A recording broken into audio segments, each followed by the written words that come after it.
Hey guys, it's Olivia, aka Livie the developer, and I am back for a Q&A video. So I don't like to waste time. Let's go ahead and get it started into this video. So for those that don't know, I went to Flatiron School in 2019. I graduated in May of 2019 and I got a job in May of 2019. So I've been a professional software engineer for about a year now. A little bit about my background. I came from a completely non-tech background. So that's one main question that a lot of people ask is, what was your background? Did you have any experience in technology? No, I didn't. I had never even opened up a terminal or anything like that. I had no idea. Matter of fact, when I first started, I didn't really even know what software engineering was. So when I say I came from nothing, like I came from nothing, went to the program and came out a software engineer. So there's that question. Okay, so first question: what programs do I work with the most, and what did I study? So in school, we learned Ruby on Rails, we learned JavaScript, and we learned a couple of frameworks for JavaScript. Most importantly, we learned React, which is a framework for JavaScript, and we also learned Redux. Um, we learned another smaller programming language called Sinatra. Not really sure why that was baked into there, but we did learn that. Um, and yeah, what programs do I work with now? I think they may mean what languages am I working with now. So I'm a software engineer at a biotech company, and I work with JavaScript, C Sharp, and Delphi. Delphi is a programming language from way back in the gap, like in the 80s. So I'm on the legacy team, so I work with all of the really old applications. I have built new applications and new software, in which case we use JavaScript, more specifically React. Sometimes we'll use TypeScript. Sometimes we'll use a little bit of Redux. What's in talks right now is that we may start to use Angular, which is another programming language. And for our backend, we always use C Sharp. Um, let's see, how difficult was Flatiron? Was it the hardest thing you ever did, and why? Yes, 100,000,000%. This was the hardest thing I've done in my entire life. I wanted to quit so many times. As a matter of fact, I went up to the head person at Flatiron and told them I want to quit. And thank goodness for her, she encouraged me to stay. This was the hardest thing I've ever done. I cannot stress that enough. There were multiple times where I had to retreat to the 10th floor. You know, we were on the 4th floor working, and I would just have to leave and go to the 10th floor in order to like regroup myself, not be around people. There were times when one time I failed a test and I just left. I just left school. I was like, nope, not today, not dealing with it. And I went to a bar and I drank and I had a good time and I ate, and that's just what I did. So it's incredibly difficult. That being said, if I can do it, you can do it. If you're willing to put the work in, see, going to Flatiron is not a get rich quick scheme. Wish it was, but it's not. It is a quicker scheme. It's not a scheme, but it's a quicker avenue to go down. But it is not easy at all. I mean, you're smushing in 4 years of a college education into 3 months, which sounds insane. But before those 3 months, you're also doing the bootcamp prep, which takes about 3 months. So I spent about 6 months learning how to code before I actually got a job. It's next question. It says you learned Ruby and JavaScript for your job. Do you use these languages or had to learn new ones? I spoke to that already. I had to learn Delphi. We don't use Ruby at all. Ruby on Rails. That is an older programming language. I'm not older, but like it's not something that's very commonly used.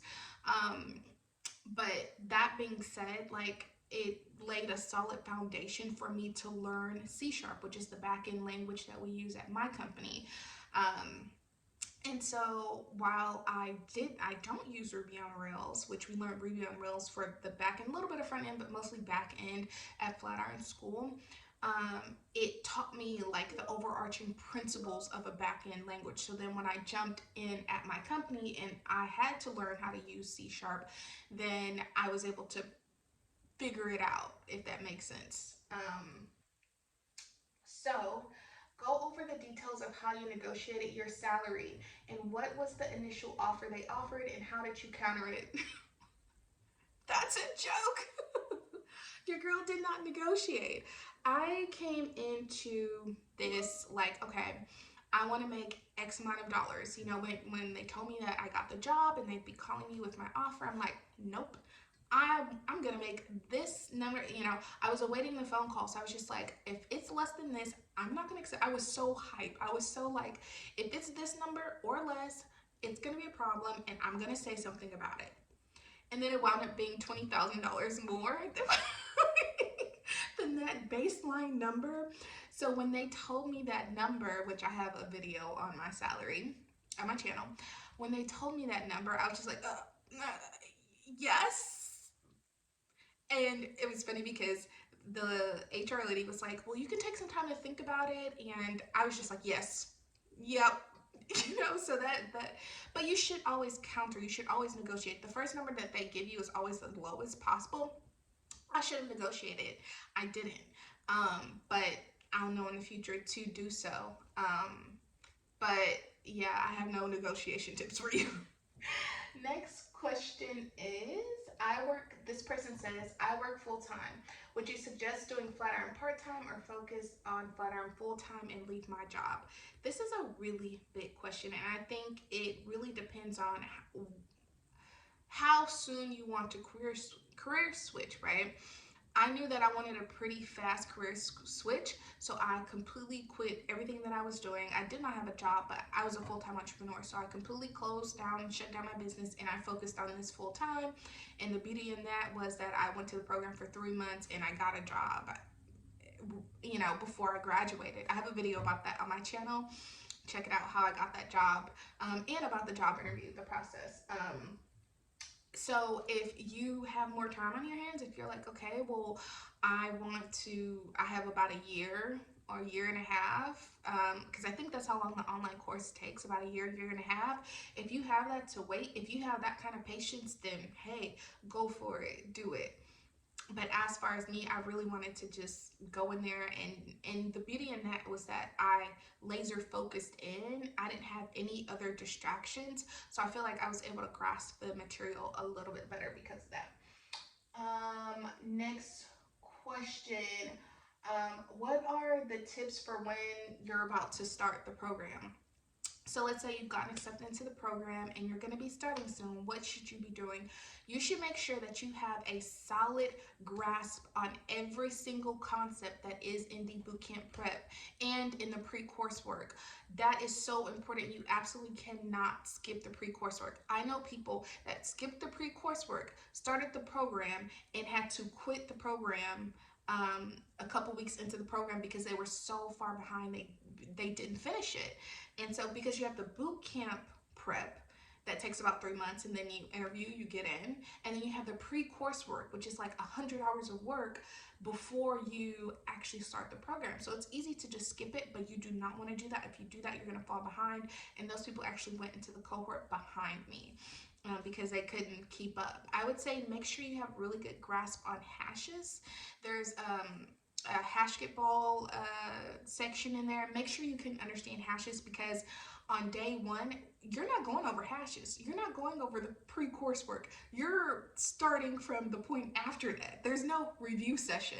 You start immediately learning the next stuff. So that's something really important to know. Also, just loop your friends and family and let them know what you're about to do. Let them know that you may not be as available. And yeah, I also highly recommend, because for me, how I got my job, a big portion of that was social media, promoting my brand on social media, letting people know that what I was doing. And eventually someone was like, hey, this is what you're doing. Let me get you this interview video on that on my channel. I highly recommend to set up like an Instagram account, like for me, like Livie the Dev or Livie the Developer or whatever, and just post about your journey. Also set up your LinkedIn, start to network it, connect it in, start to go to meetups, start to just meet people within the industry. So when it's time for you to look for a job, you already kind of have that in. People kind of already know who you are in the market. I remember I had gotten developer stickers put on the back of my laptop, just like don't bother me, I'm programming, or whatever, little stickers like that. And I would just go sit at coffee shops. And, you know, obviously I had my stickers, and that would promote conversation. If another developer was there and they saw those stickers on my laptop, they'd be like, oh, shoot, you're a programmer? Like, and that would be conducive for networking. What languages do I program in? I already talked about that. Which is more important, the technical or the cultural interview? I would definitely say it's 50-50. Flatiron takes the cultural interview extremely important. They want to make sure that you're going to be a cultural fit, because it's kind of hard for me to explain this, but, and I'm not speaking from the in-person program. Um, it's a tribe. Like, the people that were in my cohort when I went to Flatiron, we still talk today. Like, we still text today. We still hang out today. So it is a true, I mean, you laugh together, you cry together, you, I mean, it's a true experience, where it's kind of like, it's hard to explain, but it's kind of like a group of people that you go through the hardest thing in your life together with. And so, you know, that group has to be conducive and cohesive, and they're very, like, I remember they were very even thorough down to who sat next to who, based on our backgrounds, and that was really important. Um, so yeah, how do you know when you're ready to enroll? You know when you're ready to enroll when you have finished the bootcamp prep course. When you've completely finished that, you can go ahead and submit your application. And if y'all want to see my application that I submitted, let me know and I will do a video about it. But basically, I was told that I had one of the best applications. So, and I got in. So, yeah. Is advice as a parent to finish? Um, you know, when it comes to being a mother or a father, especially a single mother or father, like I said, this program is very, very difficult, and it takes a lot of time from you.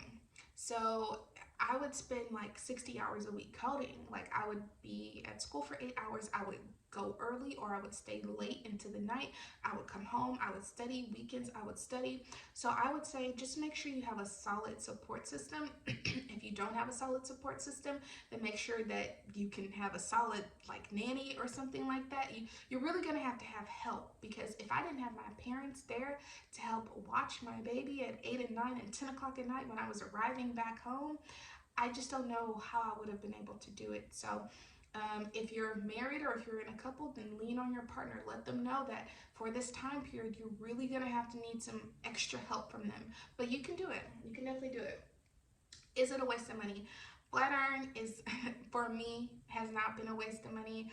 I am making way more money than I ever have in my entire life, and I did that in 3 months in the program. So while yes, it is a $12,000 to $15,000 investment, what you get out of that is, I mean, a full-blown career in 3 months. I mean, like I said, I did the bootcamp prep for 3 months, and then it took about a month to do the pre-course, and then the actual program for 3 months. But you leave with a skill set that only 1% of this world has, and so they pay well for that. And it's important to know that the salary that I have right now is my initial interns. I mean, I'm not an intern, I'm a junior. It's my junior salary. Once you get promoted, you have a $10,000 to $20,000 raise when you get that junior dropped off from your name, whether it's at your company that you're currently with and they promote you, or you go back into the job market and you're looking for a job with, you know, as a software engineer without the junior tacked onto it. Then that's, you know, you can get jobs making easily 80, 90 plus a year. So no, it wasn't a waste of money. And everyone in my cohort that I know, they all have jobs, and they all have good paying jobs. I'm completely transparent with y'all when it comes to money. I'll tell y'all that I went with a company called Climb Credit to get my loan for the program. While I was in the first 6 months of that loan, I paid like $100 a month.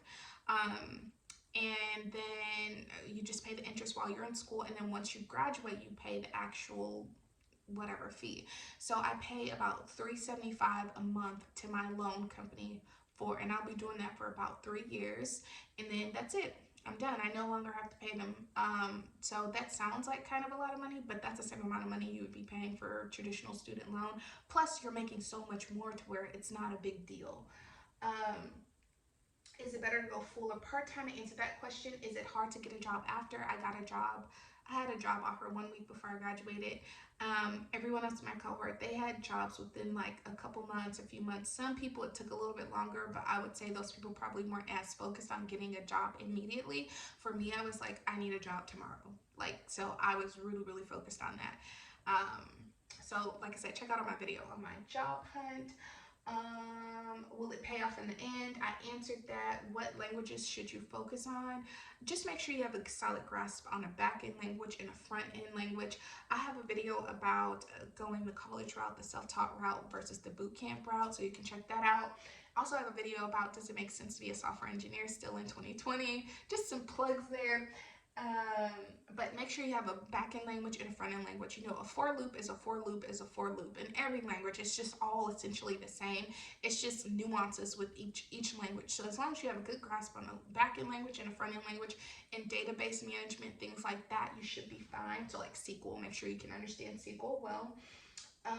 How's the community and the learning style? Is very much so like, I'm going to give you your nuggets as an instructor, and then you really need to take those nuggets and build upon that. So they don't baby you. It's not like a, I did it. No, I mean, here's the instruction, here's the course, here's the material. We'll preach to you about it for a little bit, but ultimately it's on you to figure it out. And, and that's the whole point with your having a solid cohort, because you come together and you actually figure it out together. And I think you have that online as well. This video is getting long, so let me power through. The last one is, does the online environment differ from the classroom environment? If so, how? I did not go online, but I do have a video with a Flatiron student that did take the online course. So definitely check that out on my channel. Thank y'all so much for watching this video. And yeah, subscribe for some really awesome content that's coming your way, because I'm going to teach y'all how to code my way, the easy way, not the I've been coding since I was 10 years old, so I'm going to tell you things that you don't even know what the explanation is. I'm going to teach you the down and dirty how to get it done way. So definitely subscribe. Thank you guys.